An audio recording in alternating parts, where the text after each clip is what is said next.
Hello students, कैसे हो आप सभी। स्वागत है आप सभी का आपके अपने यूट्यूब चैनल मैथ्स वाला 3.14 में।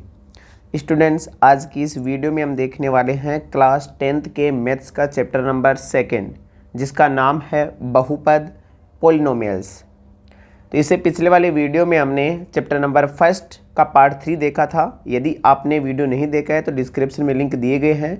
पार्ट 3 का नहीं, पार्ट 1, पार्ट 2 और पार्ट 3 चैप्टर नंबर 1 के जितने भी वीडियो उनका लिंक है वो डिस्क्रिप्शन में दे रखा है। आप वहां जाकर वीडियो देख सकते हो या फिर इसी चैनल पर क्लास 10th मैथ्स के नाम से प्लेलिस्ट बना रखी है, वहां पर भी आपको पूरे वीडियो एक साथ मिल जाएंगे। यदि आपका चैप्टर नंबर 1 रह गया है तो नोट्स आप प्रॉपर चैप्टर नंबर 1 से स्टार्ट करें। इसी के साथ यदि आप इस चैनल पर नए हों तो वीडियो को लाइक और चैनल को सब्सक्राइब करना न भूलें। साथ ही बेल आइकन को प्रेस करें ताकि आने वाले वीडियोज़ का नोटिफिकेशन आपको मिल सके। तो आज के लिए स्टार्ट करने वाले हम बहुपद नाम का जो टॉपिक है उसे।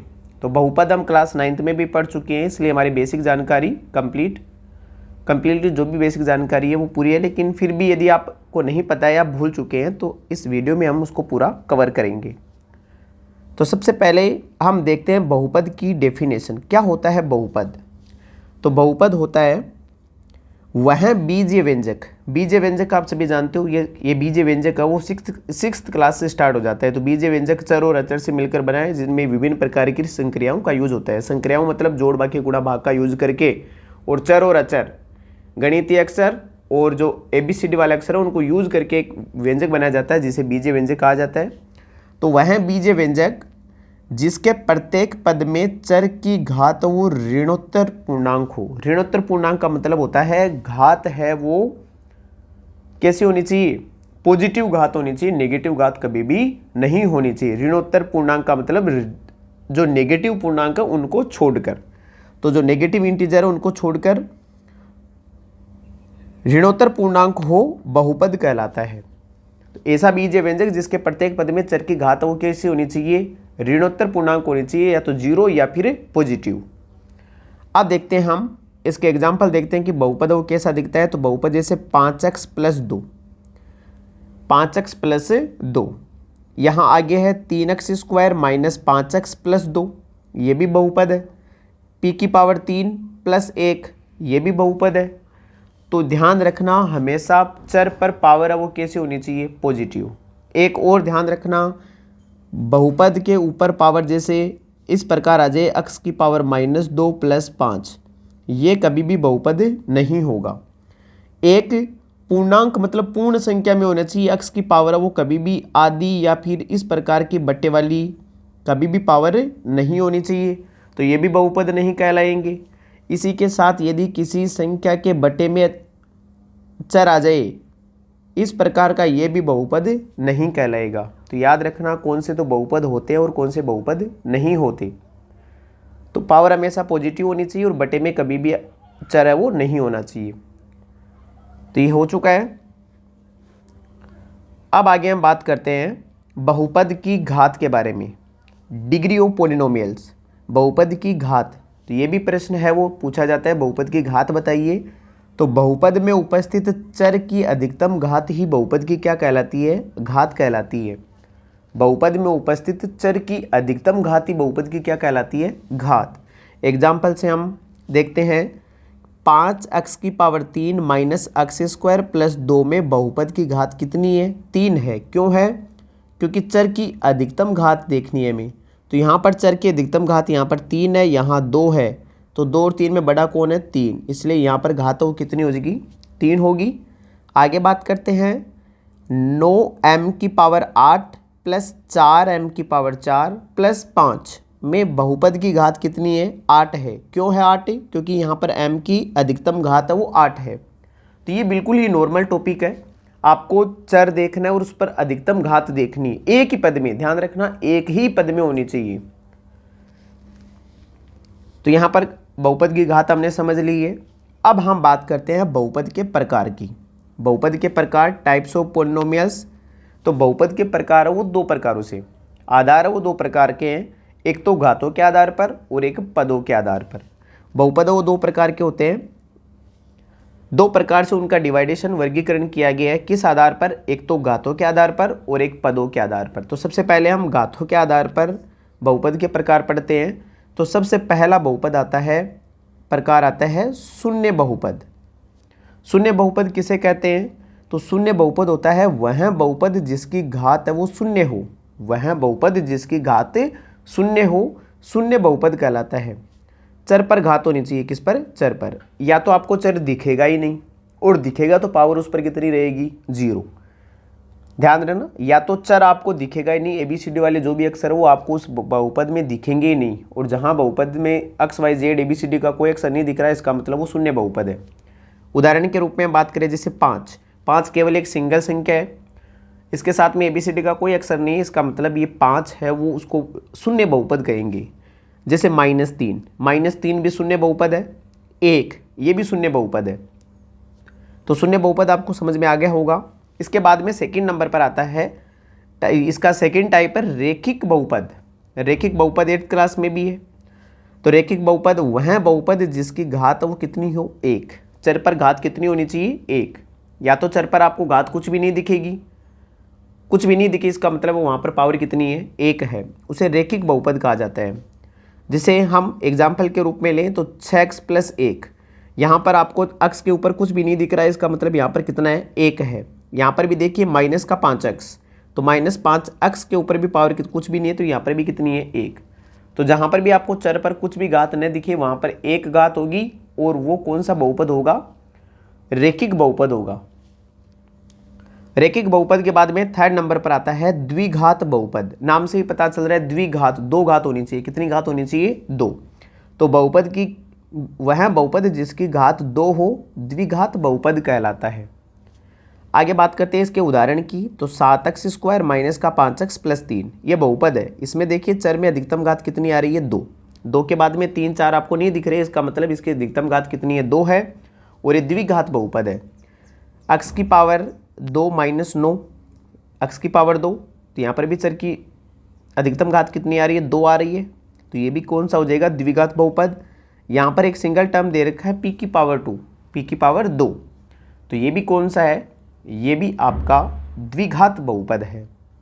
तो शून्य बहुपद, रेखिक बहुपद और द्विघात, इसी प्रकार त्रिघात, चतुर्घात, इस प्रकार आगे चलता जाता है। लेकिन हमारे यहाँ 10th में केवल और केवल 3 ही प्रकार के घातों के आधार पर 3 ही प्रकार के बहुपद हैं, वो भी शून्य बहुपद, रेखिक बहुपद और द्विघात बहुपद। आगे हम बात करते हैं सेकंड, इसका डिवाइडेशन पदों की संख्या के आधार पर। पदों की संख्या के आधार पर टर्म्स, कितने टर्म्स आपको देखने की कितने टर्म्स है, उस हिसाब से आपको यहाँ डिवाइडेशन करना है। तो सबसे पहले 1 नंबर पर आता है एक पदीय बहुपद। एक पदीय बहुपद, तो वह बहुपद जिसमें एक पद हो एक पदीय बहुपद कहलाता है। ध्यान देना, डेफिनेशन नाम से ही पता चल रही है। एक पदीय मतलब ऐसा बहुपद जिसमें केवल और केवल कितना पद हो? एक पद हो, एक पदीय बहुपद कहलाता है। जैसे 7x², ये एक ही पद है केवल। 7x² 2 पद नहीं है, ध्यान रखना, जब तक प्लस और माइनस नहीं आ जाए तब तक एक ही पद रहता है। तो 7x² एक ही पद है। 5y ये भी एक पद, एक पदी का उदाहरण है। और सिंगल x, सिंगल y, कोई भी ABCD का सिंगल अक्षर है वो भी क्या है? एक पदीय बहुपद है। इसके बाद में 2 नंबर पर आता है द्विपदीय बहुपद। द्विपदीय ऐसा बहुपद जिसमें 2 पद हो, तो वह बहुपद जिसमें कितने पद हो? 2 पद हो, द्विपदीय बहुपद कहलाता है। जैसे 5y + 3, अभी मैंने कहा जब तक प्लस माइनस नहीं आ जाए तब तक कितना पद रहता है? एक पद। तो 5y तो यहाँ पर सिंगल पद है, लेकिन +3 और आ गया, इसका मतलब ये द्विपदीय हो गया। इसके बाद में आगे है 3x² - 5x, यहाँ पर भी माइनस आ चुका है बीच में, तो ये भी कितना है? द्विपदीय। आगे है m-1, तो m-1 भी क्या है? द्विपदीय बहुपद का उदाहरण है। आगे बात करते हैं हम, 3 नंबर पर आता है त्रिपदीय बहुपद। त्रिपदीय बहुपद वह बहुपद जिसमें 3 पद हो त्रिपदीय बहुपद कहलाता है। जैसे 2m² - 5m + 3, ये 3 हो गए, 1 2 3, 3 पद हो गए। उसके बाद में आगे का उदाहरण है x² - 5x + 6, तो यहाँ पर भी कितने पद है? 1 2 3, 3 पदीय। तो एक पदीय, द्विपदीय और त्रिपदीय आपको समझ में आ गया होगा। इसी प्रकार चतुर्पदीय यदि 4 पद है तो आगे और बढ़ते जाते हैं, लेकिन हमारे सिलेबस के अनुसार 3-3 प्रकार ही इनके दे रखे हैं। तो आई होप आपको इनके डिवाइडेशन है वो समझ में आ गए हैं। आप अपने नोट्स वो प्रॉपर तरीके से बनाते चलिए। मैं कह रहा हूँ इससे बढ़िया आपको नोट्स कहीं नहीं मिलेंगे, वो भी लाइन टू लाइन। आगे हम बात करते हैं टॉपिक वाइज। जैसे जैसे आपकी बुक में टॉपिक दे रखे हैं वैसे वैसे इसमें मैंने करवा रखे हैं। तो आगे की टॉपिक की बात करें तो बहुपद के शून्यक, जीरोज, बहुपद के जीरो। शून्य को क्या बोलते हैं? जीरो। तो बहुपद के शून्य क्या हो जाएगा यहाँ पर? जीरोज। चर के वे मान जिनको बहुपद में रखने पर बहुपद का मान शून्य प्राप्त हो, वे सभी मान बहुपद के शून्य कहलाते हैं। डेफिनेशन ध्यान से समझना, थोड़ा अलग है लेकिन इजी है। चर के वे मान मतलब ABCD के वे मान या फिर अक्स मान लेते हैं हम, क्योंकि नॉर्मल हम बहुपद में अक्स का यूज लेते हैं। तो अक्स के वे मान जिनको हम बहुपद में रखेंगे तो उसका यदि बहुपद का मान हमें जीरो मिल जाए तो जो आपने मान रखा है अक्स की जगह वो बहुपद का शून्य कहलाएगा। जैसे अक्स बराबर 1 रखा आपने, जहाँ जहाँ अक्स है वहाँ पर यदि बहुपद में आपने रख दिया और उसका मान यदि बहुपद का आपने मान निकाला तो जीरो आया, इसका मतलब अक्स बराबर 1 इस बहुपद का शून्यक है। क्या है? शून्यक। यदि के बहुपद का शून्यक है तो पी के बराबर जीरो होगा। इस लाइन को समझिए आप। के यहाँ पर के क्या है? के यहाँ पर कोई भी ABCD का अक्षर या फिर कोई भी संख्या मान लेते हैं हम, 1 2 3 4 -1 -5 कोई भी, यदि उसको हम बहुपद में रखते हैं तो बहुपद का मान यदि क्या आ जाए? जीरो आ जाए तो वो शून्य होगा। ठीक है। जैसे हम एक बार उदाहरण लेकर बात करते हैं। जैसे अक्स स्क्वायर माइनस अक्स और प्लस में कितना? 2। अब यदि हम इसकी जगह अक्स की जगह कोई भी मान रखें, जैसे मान रखा हमने यहाँ पर, एक बार यहाँ पर -2 कर लेते हैं। अक्स स्क्वायर माइनस अक्स -2। मैं यहाँ पर अक्स की जगह कितना रख रहा हूँ? 2 रख रहा हूँ। कितना रख रहा हूँ? 2। तो अक्स बराबर 2 रख के देखते हैं तो 2 की पावर 2 हो जाएगा। माइनस अक्स की जगह 2 रख दिया और फिर माइनस का कितना है? 2 है। तो 2 की पावर 2 कितना होता है? 4। 4 -2 और -2 मिलकर भी 4, और 4 में से 4 को घटाएंगे तो कितना आ जाएगा? 0। इस बहुपद में हमने अक्स बराबर 2 रखा। कितना रखा? 2। तो 2 रखते ही बहुपद का मान कितना आ गया? 0। और जब भी मान शून्य प्राप्त हो जाए तो इसका मतलब जो आपने अक्स की वैल्यू रखी है वो इसका शून्य कहलाएगा। क्या कहलाएगा? शून्यक। आई होप आपको समझ में आया होगा। शून्यक अक्स के वे मान या चर के वे मान जिनको बहुपद में रखने पर बहुपद का मान क्या प्राप्त हो जाए? 0 प्राप्त हो जाए तो उन्हें शून्य कहा जाता है। आगे क्या कह रहा है कि जितनी घात का बहुपद होगा उतने ही उसके शून्य होंगे। ये इंपॉर्टेंट लाइन है। जितनी घात का बहुपद होगा, यदि 1 घात का है तो उसका शून्यक भी 1 ही मिलेगा आपको। यदि 2 घात का बहुपद है तो आपको शून्यक भी कितने मिलेंगे? 2। यदि 5 घात का बहुपद है तो उसके शून्यक भी आपको 5 मिलेंगे। तो जितनी घात का बहुपद होगा शून्यक भी आपको उतने ही मिलेंगे। आगे देखते हैं हम अब बहुपद के गुणांक, कोफिशिएंट। बहुपद के गुणांक, गुणांक का क्या मीनिंग है यहाँ पर? तो जब किसी चर को अचर से गुणा किया जाता है तो प्राप्त बहुपद में अचर को गुणांक कहा जाता है। अचर को क्या कहा जाता है? गुणांक। ध्यान देना वापस। जब किसी चर को अचर से गुणा किया जाता है तो प्राप्त बहुपद में अचर को गुणांक कहा जाता है। जैसे हम कोई भी चर और अचर ले लेते हैं, जैसे 3 और अक्स ले लिया, तो 3 को अक्स से गुणा करेंगे तो हमारे पास 3 अक्स आएगा, और यहाँ पर जो 3 है उसको इस अक्स का क्या कहेंगे? गुणांक। तो जो भी आगे संख्यात्मक वैल्यू लगी हुई है, संख्या लगी हुई, उसी को क्या कहेंगे हम? गुणांक। सीधी सी बात कहें तो जो चर के साथ में चिपका हुआ है, ध्यान रखना, चिपका हुआ है वही क्या है? गुणांक। जैसे 4m² - 3m + 7, 4m² - 3m + 7। तो यदि मैं आपसे पूछूं कि m² का गुणांक कितना है, m² का गुणांक, तो यहाँ पर m² का गुणांक हो जाएगा कितना? 4। m² का गुणांक कितना हो जाएगा? 4। अब यदि मैं आपसे पूछूं कि इस m का गुणांक बताओ, तो m का गुणांक कितना हो जाएगा? तो लिखेंगे m का गुणांक, और m का गुणांक यहाँ से आपको मिलेगा 3 नहीं मिलेगा, कितना मिलेगा? -3। ध्यान रखना, आपको सिंबल भी साथ में लेना है। और ये जो 7 है उसको बोलते हैं अचर पद। क्या बोलते हैं? अचर पद।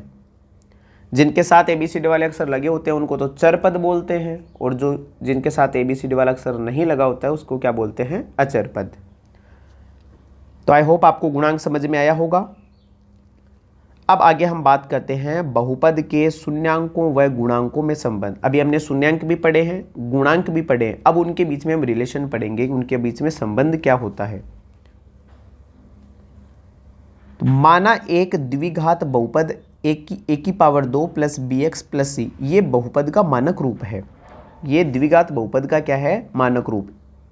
अच्छा, ए एक्स स्क्वायर, ए की पावर 2 नहीं, यहाँ पर सॉरी लिखने में थोड़ी मिस्टेक हो गया, A X square plus B X plus C, ध्यान देना। एवं इसके दो शून्यंक एल्फा और बीटा है। शून्यंकों को हम एल्फा और बीटा से दर्शाते हैं। किसे दर्शाते हैं, एल्फा और बीटा से। तो माना एक द्विघात बहुपद है हमारे पास A X square plus B X plus C, और यदि इसके हम शून्यंक निकालेंगे तो दो शून्यंक हमारे पास हमें मिलेंगे एल्फा और बीटा, एल्फा और बीटा। तब शून्यांकों का योग, तब यदि शून्यांकों का योग पूछे तो योग तो क्या होगा, माइनस एक्स का गुणांक बटे एक्स स्क्वायर का गुणांक, माइनस एक्स का गुणांक बटे एक्स स्क्वायर का गुणांक। तो एक्स का गुणांक तो कितना हो जाएगा, एक्स का गुणांक तो हो जाएगा बी, तो ऊपर आ जाएगा माइनस का बी, और नीचे है एक्स स्क्वायर का गुणांक, तो एक्स स्क्वायर का गुणांक कितना है ए, तो माइनस बी बटे ए। तो यदि हम इसका फॉर्मूला देखें तो शून्यांकों का योग होता है एल्फा प्लस बीटा। दो शून्यांक हमने मान रखे हैं एल्फा और बीटा, तो उनका योग हो जाएगा एल्फा प्लस बीटा बराबर हो जाएगा माइनस का बी बटा ए। आपको ये फॉर्मूला याद रखना है, ये प्रश्नावली आपके 2.2 में काम आने वाला है।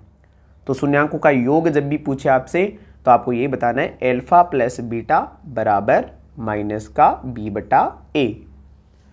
उसके बाद में आगे हम बात करें शून्यांकों का गुणनफल। तो गुणनफल में क्या आ जाएगा, अचर पद बटे एक्स स्क्वायर का गुणांक। तो अचर पद कौन सा है यहाँ पर, सी बटे एक्स स्क्वायर का गुणांक हो जाएगा ए, तो आंसर आ जाएगा सी बटा ए। तो या फिर यदि हम इसका फॉर्मूला देखें तो शून्यांकों का गुणनफल तो हो जाएगा alpha into beta, alpha into beta बराबर हो जाएगा सी बटा ए। तो ये दो फॉर्मूले आपको याद रखने हैं। ये है शून्यांकों और गुणांकों में रिलेशन। शून्यांकों और गुणांकों में क्या है, यहाँ पर संबंध दे रखा है, एल्फा प्लस बीटा और एल्फा इंटू बीटा। एक तो हो जाएगा माइनस का बी बटा ए, एक हो जाएगा सी बटा ए। ये एल्फा और बीटा आपको बहुपद को जीरो के बराबर रखते हुए आपको निकालने हैं। शून्यांक कैसे निकालने, वो आपने 9th में पढ़ा है। बहुपद को जीरो के बराबर करते हैं, यदि रेखिक है तो उसका एक शून्यंक आएगा, द्विघातीय बहुपद है तो उसके दो शून्यंक आएंगे। वो दो शून्यंक यहाँ पर एल्फा और बीटा आपको मानने हैं। आगे हम बात करते हैं, अब ये जो थ्योरी वाला जितना भी काम था वो कंप्लीट हो चुका है। आपके चैप्टर्स नंबर 2 में जितनी भी थ्योरेटिकल लाइन्स है, थ्योरी आपके है, वो सारी मैंने करवा दी है।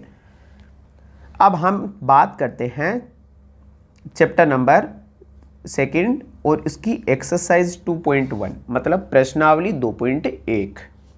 तो प्रश्नावली 2.1 में है क्या, प्रश्नावली 2.1 में कुछ नहीं है। पहली बात तो ये, आपको प्रश्नावली 2.1 में कुछ नहीं पढ़ना है। ग्राफ दे रखे हैं और आपको बताने कि ग्राफ है वो में शून्यंक है वो कितने होंगे। तो प्रश्न से ही बात कर लेते हैं हम। किसी बहुपद px, बहुपद को किससे दर्शाते हैं, px से। तो px के लिए y बराबर px का ग्राफ नीचे आकृति में दे रखा है। प्रत्येक स्थिति में px मतलब बहुपद के शून्यांकों की संख्या बतानी है। जैसे यदि बहुपद दे रखा होता तो हम शून्यांकों की संख्या क्या देखकर बताते, घात देखकर बताते। जितनी घात का बहुपद होता है उतने ही उसके क्या होते हैं, शून्यांक। लेकिन यहाँ में ग्राफ को देखना है। यहाँ पर देखिए y बराबर px, y बराबर px का मतलब ये बहुपद है वो किस में है, अक्ष में है। किस में है, अक्ष में। तो जितनी बार जो ग्राफ है वो अक्ष को काटेगा उतने ही उसके क्या होंगे, शून्यंक। इतनी लाइन याद रखना है, जितनी बार ग्राफ अक्ष को काटेगा उतने ही उसके क्या होंगे, शून्यंक होंगे। ध्यान देना अक्ष को। ये तो है अक्ष और ये कौन सी है, वाई अक्ष। दो अक्ष है ग्राफ में, दो अक्ष होते हैं, एक अक्ष होता है और एक वाई अक्ष होता है, और दोनों एक दूसरे पर 90 डिग्री का कोण बनाते हुए प्रतिच्छेद करते हैं। तो यहाँ पर देखिए ये ग्राफ है, ये स्ट्रेट लाइन क्या है, ग्राफ है, लेकिन ये वाई अक्ष को काट रही है, अक्ष को कहीं भी नहीं काट रही है। इसके शून्यंक कितने हो जाएंगे, इसमें 0। कितने शून्यंक हो जाएंगे, 0। तो मैं इसका आंसर है वो यहाँ पर सामने लिख देते हैं इसका आंसर। तो आंसर नंबर फर्स्ट, तो शून्यांकों की संख्या कितनी हो जाएगी, 0। शून्यांकों की संख्या बराबर 0।